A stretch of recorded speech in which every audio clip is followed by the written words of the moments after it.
Hey there, Jennifer Darden with the Queen's Empire here, and I am coming to you live from inside the studio of my videographer David Kennedy, where I am recording my first voiceover demo. Who knew? I've been running my mouth for years. I never realized that I could actually get paid for this talent.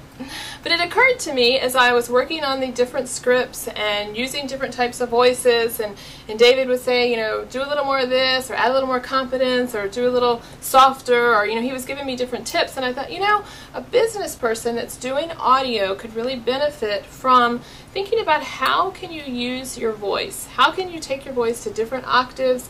How can you add, you know, maybe confidence, enthusiasm? How can you add more emotion? How can you make your voice stand out from all the other voices that are out there on the internet?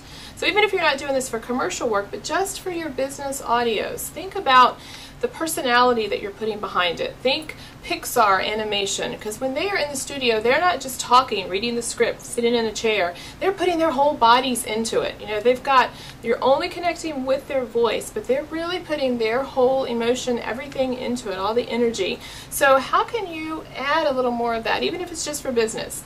When you do video, you might change costumes or do different locations, but when you're using audio, you have just your voice to connect with someone. That's what they're tuned into, that's what they're listening to. There's no distraction of the background, there's no distraction of the way that you look, like when you're on video. So think about that when you do your next audio, and don't just do the monologue, you know, the same sounding voice, but really get into it, really add some personality and give it some pizzazz and your personal flair so that you can connect with your audience and they'll remember your message and they'll want to listen to it. They want to keep listening and they want to listen to it more.